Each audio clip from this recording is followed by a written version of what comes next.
What's on your mind when you think about Hulken in the next like 6 months? I want to speak to the brand that's at 100 million in revenue. Yeah. How did they get there? Like, what's the path forward for us?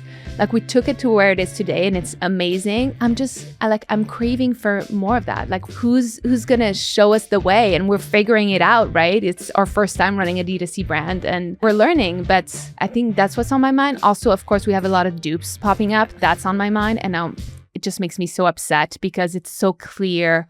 Like Costco, if you guys don't know, Costco came out with a very cheap dupe recently. And I'm just like, but why?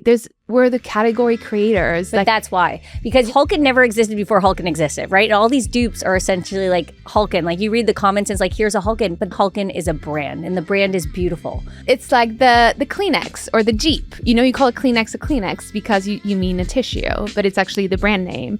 So when you see a rolling tote bag, you call it a Hulken, regardless of where it's coming from. You also have many coolers. Coolers exist like Yeti, but you want the Yeti because of that brand. You just know. Same with like Stanley. And I think Hulken, it has this really strong brand, but I think we're going to have to do a lot of work in the next couple months to build that.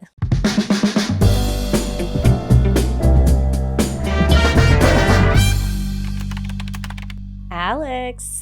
Wow. This has gone by incredibly quickly. Yeah. Like insane. Like already a full season.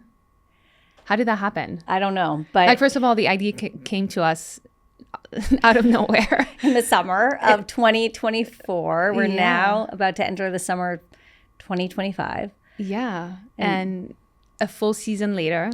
Yeah. And I have a new job. And you have a new job. My new job is working at Hulken. Yeah. How cool is that? We're just inseparable. I mean, let's it's just wild. Call it what it is. We just can't do anything without each other. Yeah, I'm trying to think, how has it been working at Hulken? It has actually been exactly what I needed in this next chapter, right? We've been hustling What were so you hard. looking for? Well, like, I know what you were looking for. Yeah, I was looking for this next chapter to be fun, right? I feel like the past few chapters of building a startup with you, they've been fun, but they've been so hard. So stressful. So stressful. You knew that I wanted to start something that wasn't venture linked, which was really important to me. We aged so much faster because of these startups, these venture-backed startups. Yeah, exhausting.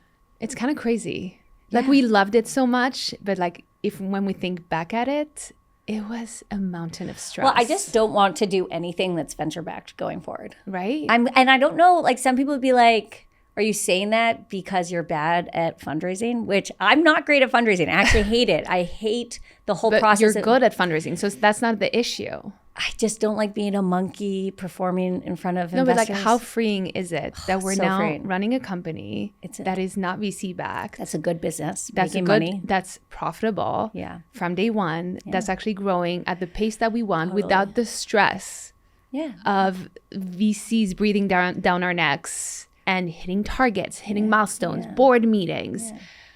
I mean, it used to be that raising a lot of money was this North Star and this thing people would be proud of and share on LinkedIn. And now I'm like, fuck that. Fuck that. Let's just build a big business that's a good business. And that goes to the conversation we had yesterday where we were like, we could keep this business at 30 mil and be really happy. We can take it to 100 why mil does it have to be a $200 million business? Maybe it doesn't. Like 30 million is a great business. Exactly. And we have a $30 million business having fun right now. Having fun. And it's insane. If we don't grow anything, basically we're a great business. So it's so, but you know, the problem with us is we don't know how to not work hard. We can't settle. But that's the problem. Like we're addicted to this. Why are we like this? Because you said that yesterday. Yeah. Like guys, Lee literally told me, let's keep this a $30 million business. And I was like, yeah, like I understand what you mean, but no, I want to take this to the moon. It's it's in me. Like I can't resist. I agree. Obviously, we're going to take it to the moon. But what I meant by when I said it's not the end of the world if we decide that we just want to keep it a $30 million business because that's a good business. We have a profitable business. I know. We have flexibility. And so most people dream to have this business. 100. And so I guess where that came from is like, I don't want to get stuck in this grow at all costs. We're now kind of at this transition point for Hulken where we have to make some tough calls in like, do we grow our team? Yeah. It's kind of nice not really having a team, right? I mean, it's also, we're running this completely differently. Like we don't have the luxury and the comfort of VC capital to hire this big fancy team. Like I'm thinking of Clay, like day one, we hired these very senior people. You know, we were like burning cash from day one because we could. Responsibly though. If our past investors are listening, we are spending the cash responsibly, but we were focused on growing at all costs. We had the pressure of having to grow. So we were running fast, hiring fast. Whereas with Hulken, we're taking it very slow with hiring because, first of all, we need to make sure we stay profitable. Otherwise, we cannot pay for the team. You have built a $30 million business with a small team. Like, that's a thing. Like, a team of like, we basically, it's not like just our team, right? We have agencies that are doing other things, but we have no, like, full-time, which is such a pain point. It feels, again, so freeing. It's another aspect of freedom. Like, no, so this is what I don't know. Like, do we, so here's the, like, if you all want to hear how this conversation came up of, do we just like keep the dynamic we have now of having a very solid, strong, profitable business? We're doing about 30 mil, give or take, just in 2024. We're going to grow that. If we just keep everything as is, that's what it is. But then we're like, okay, to take it to that 100 mil point, we should be expanding our team. And that's where the conversation was like, do we want to do that? We have a really good lifestyle right now. And do we want to do that? I don't know. I mean, managing a team is work. And it's exhausting. It's work. It's exhausting. It's HR. It's hiring. It's adding dynamics. I think we are so lucky because we have a team of 5 full-time employees and we love each other so deeply and we respect each other. It's really family and we've known each other for so long that adding anyone else is challenging and it is a question. But I don't think it's at the cost of growing the business. Ultimately, I think we're smart enough at this point, 3 companies in, to know who to hire and who's a fit. It just is more stress. Without it being a drag. Yeah, that's true. It is more stress, but I think it's also, that's what comes with growing a company. And we don't know how to not do things that give us stress. At the end of the day, we just love it. We are psychopaths. We're psychopaths and we like to shoot so high. And we so freaking love high. to hustle. Like, you know how, like, we're never going to settle and be like, okay, this is good enough. And sometimes like, would that ever come out of your mouth? No. It's our problem when we weren't doing anything. We were like, oh, let's do a podcast because we really needed to do something. No, we couldn't just chill. No, we couldn't just chill. Rest and vest. We don't know how to do that. Oh, gosh. But like, I don't know. What's on your mind when you think about Hulken in the next like 6 months? No, I'm craving for more D2C founder advice and community. Like we've been in SaaS for so long and software for so long, and we have all the connections and the founder community and that. When it comes to direct to consumer stuff, I'm realizing there's very few even VC-backed brands that are at the revenue level that we're at. I want to speak to the brand that's at 100 million in revenue. How did they get there? Like, what's the path forward for us? Like, we took it to where it is today, and it's amazing. I'm craving for more of that. Like, who's gonna show us the way? And we're figuring it out, right? It's our first time running a D2C brand, and I think that's part of the fun. We're learning, but I think that's what's on my mind. Also, of course, we have a lot of dupes popping up. That's on my mind. And now it just makes me so upset because it's so clear. Like Costco, if you guys don't know, Costco came out with a very cheap dupe recently. And I'm just like, but why? We're the category creators. But that's why. Because Hulken has created and a market for, like, this never existed. Hulken never existed before Hulken existed, right? All these dupes are essentially like Hulken. Like, you read the comments and it's like, here's a Hulken. But that's what I think that's what's on my mind, actually, now that I think about it. How do we ensure, like, today Hulken is a brand and the brand is beautiful. How do we ensure that this Hulken brand maintains? You need to stay top of mind. Like, that's going to be the challenge. Like, sometimes people compare it, not that I want to compare myself to these massive brands, but yes, we do. We do. It's like the Kleenex or the Jeep. You know, you call a Kleenex because you mean a tissue, but it's actually the brand name. So when you see a rolling tote bag, you call it a Hulken. Exactly. Regardless of where it's coming from. Yeah, or even the Yeti. Like, listen, you also have many coolers. Coolers exist like Yeti, but you want the Yeti because of that brand. You just know. Same with like Stanley. Totally. And I think Hulken, it has this really strong brand, but I think we're going to have to do a lot of work in the next couple months I think we just need to keep on riding that wave. I think we were so lucky early on to be partnering with Supreme and New York City Ballet and Beauty Blender, these very established names. And we just need to keep on riding that wave and keep going to keep the name where it is and stand above the dupes, because they're going to keep on popping up. Yeah. And there's only so much we can do. No, and we can't wait. We're a small team. We can't even waste our time thinking about the dupes. Exhausting. It's like onwards. We have to think about how do we ensure Hulken's brand maintains? And that's why you buy a Hulken, because you know it's quality, you know it's cool, you know it just stands it's family owned. Yeah, we're the first. We're the first. And yes, there's going to be, and there are others that are delivering on the functionality of Hulken. Yeah, but they don't look like the Hulken. And I think, I think that's going to be a really fun exercise. Like, how are we going to do that? I also think one of our interesting challenges I think we'll explore a lot in this season is how do we take this D2C brand and expand it to all these other channels, like retail channels, like just really make it an omni-channel experience. I think that's why it's on my mind, just speaking with more founders. It's like, how do you really scale direct to consumer all the way through hundreds of million? Like, does that really happen? I don't think so. Yeah. So I think the omni-channel is definitely top of mind for all of us. And I'm excited. I mean, listen, we're in the window front. We have to go today to check it out. Oh my God, the Container Store on 6th Ave. Yeah. So if you're in New York City and you're to experience the magic, go to the 6th Ave Container Store. We're the top 5 selling product there. Yeah, no, how insane. No, that's insane. You lived 2 blocks from there and you were dreaming about that every one day. Literally, I was living on 20th and 6th. I would take my son to school on 19th Street, walking in front of the Container Store on 6th Avenue. So insane. Thinking, oh my gosh. And at the time, we weren't even selling Hulken. But I was like, if one day we do sell Hulken, this is the place. And now it's on the window display. It's insane. I mean, it's just... I think for both of us, it's so refreshing because we've been running software startups for so long where you're never profitable until, 20 years down the line. You spend a lot of time building software, and here it feels so concrete and so fun. It's so fun. That's what it manifested. Remember, it's like the era of fun, and that's what it is. And we're having so much freaking fun. So much freaking fun. And I think part of it is the excitement around the product. People love it so much. Like the community that we built, actually, it's such a community-driven product. In a way that's always been our DNA. It's always been our DNA. No, it's true though. We always place community at the center of everything we do. Even if it's software, there's community there. Like, it doesn't matter what we're doing. There's a community component. I think the difference though is because of social media. For some reason, we feel that love so much more with Hulken. Yeah, and you can see it out on the street. And we see it out on the wild, you guys. Like, I pinch myself. I just came back from Costa Rica, as Lee knows.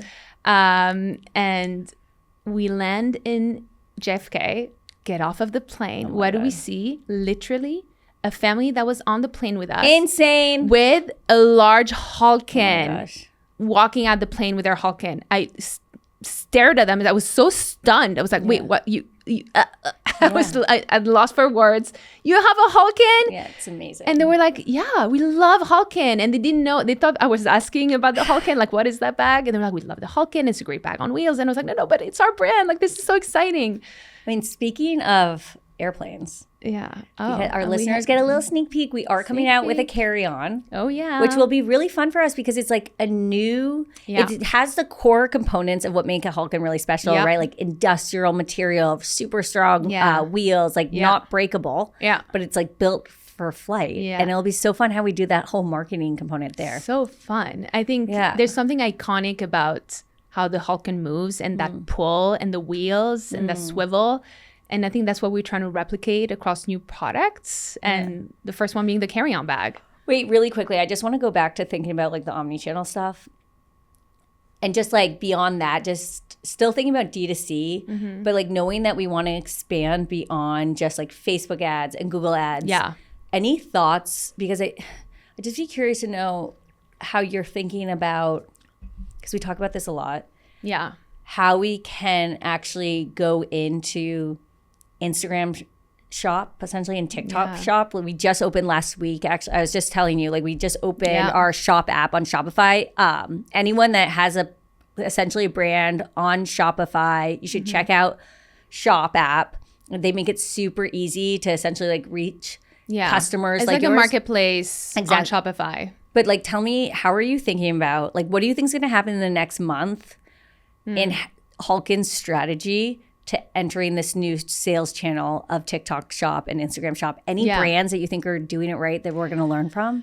I think it's going to be interesting because we haven't tackled that channel yet, and it's one that we've been meaning to tackle for a while, and it's been a little bit challenging on the technical front, but we're getting there. And I think TikTok Shop especially is going to be interesting because we see the success that we have on QVC, not that it's the same audience whatsoever, but I think live shopping experiences in TikTok will be interesting, especially like, guys, if we put Lee in front of a camera on TikTok, she will sell Hulkens. No, like, but I'm curious about the price point. You think the price point? It can go two ways. One, first of all, the price point is a little high for TikTok Shop. It is. Like, the best performing products are like cosmetics, under $20. Like, they sell like candy. Yeah. I do think our price point is high. However, it is such a social product. People are obsessed with it. Yeah. People, love to take videos, love to post reels, love to just talk about the Hulken. So I think from that perspective, it will really inspire influencers to post about it and make money off of it on TikTok Shop. So I'm optimistic. I think it's one channel that we haven't tapped into, and I think we should definitely double down on Shop? it. Like, how does Instagram that work? Shop, I think it's just, I'm less optimistic on this because I think it's less in Instagram's DNA for influencers to direct to the Instagram Shop, whereas TikTok, it's becoming like some influencers literally make bank from TikTok Shop. And really quickly, like before, because I know we're almost at wrap. Yeah. How did you think about the ROAS when thinking about these new sales channels initially? Yeah, so we've always had a great ROAS. Yeah, I mean, that's what's been really special, I think. But we've always been able to grow sustainably and profitably. Yeah, exactly. Like, we've always had, a 5 to 6 ROAS for the longest time, which is incredible. We've never had that in our previous businesses. I mean, most businesses are not that lucky. And it's probably even higher with LTV and whatnot, but like repeat purchasing. But I think new channels, you should expect a low ROAS initially. Like, and what's low? In your opinion? Low for me is 2 to 3, like around 2. So we see that in Europe, for example. So we started marketing in Europe, which for us is like, oh my God, we've never had a business in Europe, and it's so complicated. And we don't even translate ads. It's not optimal. And we're focused on the US right now. We're 100% focused in the US, but point being, we try a new channel, whether it be the Shop app, like you said, or TikTok Shop or European market, whatnot. I usually expect a ROAS of about 2 to start with, and the goal is to increase that to reach 4 to 5. Yeah, and just like we mentioned just earlier, right? We just went live on Shop app. Yeah, we're starting to run ads there, like really minorly, like something to keep in mind for anyone who wants to try this out. They make it super easy because you're not paying per impression or per click. You're only paying for conversion. Yeah, that's amazing. It's amazing. And so we're seeing about like 3.9. That's amazing. So that's like a really promising ROAS for something that we literally just started. Tested. And for those that don't know, ROAS stands for return on ad spend. So for every dollar we spend, we usually like to see $5 back, which is also something that, investors, if you have investors, will press you on. Yeah. And typically, direct-to-consumer, it's really hard to get a ROAS of 5 and up. So I'm really proud of that. I think the way that we're able to supercharge the ad efforts is the virality, right? If the bag wasn't organically being promoted online because of it's such a funny thing to film and post, and if we didn't have the virality component, I don't think the ROAS would be this high. So it's being supercharged by all this content. And I think also really unique about the Hulken is like you buy one of them and then you want to buy another or gift it to someone. So once we like, that's the community like magic, right? We're building this real like brand loyalty and talking and ending it with the dupes, right? That's what's been so fun is like when Costco, Costco came out with their dupe by Clever Me, right? Like you read the comments and it's like this Hulken fanatics. It's Hulken incredible. Army. Like this Hulken, so we didn't even say anything. And they're like, it's amazing. I know. It's so amazing. And listen, it is a product made in Europe and Hungary. It's going to be more pricey than a product made in the Far East. Like there's no doubt. So it's just going to be a different experience. But ultimately, we built a brand that people love and adore. Yeah. We've entrenched ourselves in all these different niches, like professional makeup artists and hairstylists and prop stylists and interior designers, professional organizers, you name it. They're all like, they all consider Hulken a part of their day-to-day. Yeah. It has an identity too, right? It became an identity, exactly. Yeah. And it's like, totally. Well, this is fun. I'm so excited for what's we have so much to be excited about. We're also very excited to be kicking off our second season of Unfinished Business. Wow. There's so many new guests coming on that you'll be excited to hear about. And that's it. We'll see you soon. Thank you, everyone. Bye.